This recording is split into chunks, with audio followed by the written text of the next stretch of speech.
Il croyait avoir épousé une bienfaitrice. En réalité, il venait d'entrer dans la plus cruelle des vengeances. Abonne-toi pour découvrir les secrets cachés derrière les plus belles façades. Le soleil se couchait lentement sur les eaux turquoises de Puerto Vallarta, colorant le ciel de nuances roses et orangées. Au bord de la mer, dans un restaurant de luxe nommé La Perla del Pacifico, un jeune serveur terminait son service. Carlos Mendoza, 28 ans, portait sur ses épaules le poids des dettes que son père décédé lui avait laissées. Son regard brun, toujours attentif, trahissait une fatigue qu'aucune nuit de sommeil ne semblait effacer. Il nettoyait la dernière table quand sa collègue Mariana l'interpella. « Carlos, une cliente t'attend à la table 5. » Il soupira et se dirigea vers la table, enfilant son plus beau sourire professionnel. C'est là qu'il la vit. Doña Elena Fuentes, 74 ans, milliardaire, propriétaire d'une chaîne hôtelière couvrant toute la côte mexicaine. Raffinée, majestueuse, elle portait un tailleur de soie pâle. Ses cheveux argentés encadraient un visage élégant, maquillé avec goût. Mais ce qui frappa Carlos, ce fut le regard noisette, perçant et calme qu'elle posa sur lui. « Un martini sec, s'il vous plaît, et votre compagnie, si cela ne vous dérange pas. » Carlos hésita. Son regard glissa vers son patron qui, contre toute attente, acquiesça d'un hochement de tête discret. Il s'assit donc face à elle. Pendant 1 heure, elle lui posa des questions sur sa vie. Et il répondit. D'abord à demi-mot, puis plus franchement, comme si elle lisait en lui. Il lui parla de sa ville natale, de ses rêves brisés, de ses galères. Elle écoutait sans l'interrompre, attentive, presque émue. Mais ce qu'elle ignorait allait tout changer. En fin de soirée, elle lui tendit une carte en lui glissant à voix basse. « Viens me voir demain. J'ai une proposition qui pourrait changer ta vie. » Carlos, troublé, lut l'adresse gravée en lettres dorées. Un quartier privé, inaccessible, réservé à l'élite. Le lendemain, vêtu de sa meilleure chemise, Carlos se présenta devant une villa somptueuse. On le conduisit jusqu'à un bureau décoré d'œuvres d'art et de meubles en acajou. Elena était assise, calme, impassible. « Carlos, je vais être direct. Je sais que tu es criblé de dettes. Je te propose de m'épouser. » Il la fixa, stupéfait. « M'épouser? Mais pourquoi moi? » « Parce que j'ai besoin d'un compagnon. Et toi, tu as besoin de stabilité. C'est un échange de bons procédés. Tu auras tout le confort, plus aucun souci. En retour, je demande ta compagnie et ta discrétion. » Carlos sentit le sol se dérober sous ses pieds.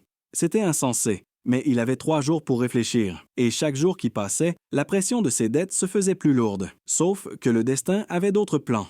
3 jours plus tard, face au soleil couchant, Carlos se décida. Il l'appela. « J'accepte votre proposition. » Le ton d'Elena à l'autre bout du fil fut glacé mais satisfait. « Très bien, prépare-toi. Nous avons beaucoup à faire. » 2 semaines plus tard, ils se marièrent dans une chapelle privée. Carlos portait un costume qui valait plus que sa vie entière. Les invités, tous membres de l'élite locale, l'observaient avec suspicion. Mais Elena semblait rayonnante. Le soir même, dans la suite nuptiale, elle lui dit froidement « Tu n'as pas besoin de partager mon lit. Tu auras ta chambre. C'est un contrat, pas une romance. » Carlos fut soulagé, mais aussi dérouté. Les jours passaient. Il apprenait les règles du luxe, du protocole, des réceptions. Mais peu à peu, des détails lui mirent la puce à l'oreille. Des regards échangés, des dossiers qu'on cachait à son arrivée, et surtout, un portrait dans le bureau d'Elena. Un homme qui lui ressemblait. Trop. Une nuit, poussé par la curiosité, il fouilla le bureau.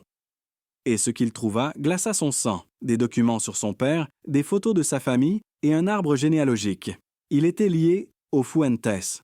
Juste à cet instant, Elena entra dans la pièce. « Il est temps qu'on parle, Carlos. » Carlos se laissa tomber dans un fauteuil douche de cuir, les mains tremblantes. Elena, droite comme une statue, se versa un whisky. « Cet homme sur le portrait, » dit-il en chuchotant. « C'était qui? »« Ton grand-père, » répondit-elle. « Mon premier amour et l'homme que ta famille a détruit. » Elle parla d'une voix amère, cassée par les souvenirs.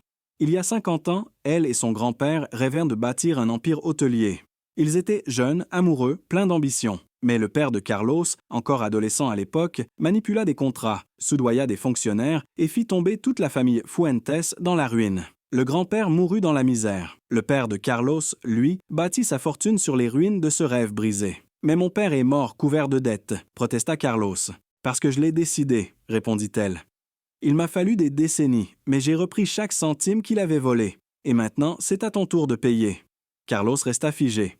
Toute cette mascarade, ce mariage, cette générosité, c'était une vengeance déguisée. « Tu m'as piégé. »« Non, » dit-elle. « Je t'ai donné une chance. C'est toi qui as signé. » Il quitta le bureau, titubant, abasourdi. Il n'avait été qu'un pion dans un jeu cruel, lancé bien avant sa naissance.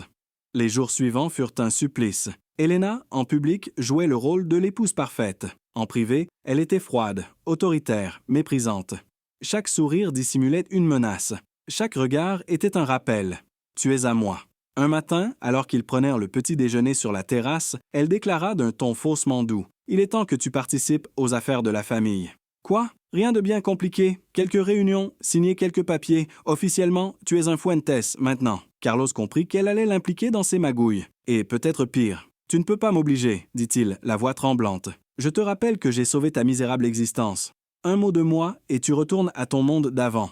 Ou pire. » Ce soir-là, enfermé dans sa chambre, Carlos prit une décision. Il n'allait pas se soumettre. Il n'allait pas rester dans cette cage dorée. Il allait découvrir la vérité et faire tomber Elena. Il sortit un vieux téléphone qu'il avait dissimulé à son arrivée à la villa et appela Miguel, son meilleur ami. « J'ai besoin de toi. Je suis en danger. » Ils mirent au point un plan. Miguel se ferait engager comme assistant personnel de Carlos. Il enquêterait discrètement sur le passé d'Elena, pendant que Carlos tenterait de récolter des preuves depuis l'intérieur. Les semaines suivantes, Carlos joua un double jeu. À l'extérieur, il souriait, assistait à des réceptions, endossait le rôle du mari parfait. Mais en secret, il fouillait, observait, recueillait. Une nuit, alors qu'Elena assistait à une soirée caritative, il se glissa dans son bureau. Grâce aux leçons de hacking de Miguel, il entra dans l'ordinateur. Une fenêtre s'ouvrit. Projet Phoenix. Il cliqua. Ce qu'il vit le pétrifia. Des années de manipulation, de montage financier, de chantage, même des dossiers d'assassinat. Elena n'était pas seulement une femme blessée. C'était une stratège froide, prête à tout. Il copia les fichiers sur une clé USB. Mais à peine avait-il terminé qu'il entendit une voiture. Elena rentrait. Trop tôt. Il descendit calmement l'escalier. Elle entra dans le hall. « Tout va bien, mon chéri ?» demanda-t-elle, sucré comme du poison. « Parfait », répondit-il en souriant. « Et toi, ta soirée ?» Elle plissa les yeux. Il savait qu'elle se doutait. Le temps pressait. Le lendemain, il devait rencontrer les associés d'Elena. Le rendez-vous se tenait dans un restaurant de luxe face à l'océan. Autour de la table, des figures de la politique locale, des hommes d'affaires puissants, des visages connus des journaux. Carlos souriait, écoutait, mémorisait. Mais au fil des échanges, il comprit l'ampleur du mal. Ces gens dirigeaient tout. Ils faisaient taire les opposants, truquèrent les appels d'offres, faisaient disparaître ceux qui dérangeaient. Il ne pouvait plus reculer. Il sortit sur la terrasse, composa un message sur son téléphone. « Maintenant, fais-le. » Miguel attendait ce signal. À peine le message envoyé, une ombre apparut derrière lui. « Tout va bien, Carlos ?» demanda Elena. Il se retourna, calme. « Rien ne va, et tu le sais. » Des cris éclatèrent dans le restaurant. Des vitres brisées, des policiers, des journalistes. Carlos tendit discrètement la clé USB à un serveur, complice de Miguel. Elena hurla. Trop tard. En quelques secondes, le chaos s'était abattu sur le restaurant. Des flashs, des micros, des cris, des caméras pointées sur Elena Fuentes, figée de rage, incapable de comprendre comment tout cela avait pu lui échapper. Carlos, lui, restait debout. Calme, résolu. Il n'y avait plus de retour possible. Les jours suivants furent un ouragan. Carlos fut arrêté provisoirement, interrogé à plusieurs reprises. Mais très vite, grâce aux documents qu'il avait transmis et aux témoignages de Miguel, les autorités comprirent. Il était le lanceur d'alerte, la pièce maîtresse qui avait permis de démanteler l'empire criminel des Fuentes. Les journaux s'emparèrent tout de l'affaire. Carlos Mendoza, le serveur devenu héros. Une vengeance qui aura mis 50 ans à se retourner contre son instigatrice. Elena, elle, fut arrêtée pour corruption, escroquerie, menaces, association de malfaiteurs. Et les charges continuèrent de tomber comme la pluie sur une tempête oubliée. La justice fit son travail. Son empire s'effondra. Ses biens furent saisis. Ses soutiens l'abandonnèrent. Et dans la même villa où elle pensait tenir Carlos en cage, elle fut menottée et emmenée sans maquillage, sans fierté. Quelques semaines plus tard, Carlos était assis sur la plage, les pieds dans le sable, regardant le soleil descendre lentement vers l'horizon. Le même horizon qui avait autrefois symbolisé la fuite, la peur, la pauvreté.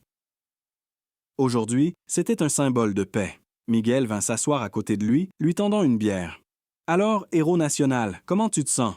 Carlos haussa les épaules. Épuisé, vide, soulagé peut-être, mais triste aussi. Toute cette drôle histoire, tant de vies brisées, tout ça pourquoi? De la vengeance, du pouvoir. Tu as mis fin au cycle, Carlos, c'est ça qui compte. Ils restèrent silencieux un moment, observant les vagues s'écraser doucement. Puis une voix familière les interrompit. « Carlos ?» Il se retourna. C'était Don Alejandro, son ancien patron du restaurant. « Que faites-vous ici ?» demanda Carlos, surpris. Le vieil homme sourit.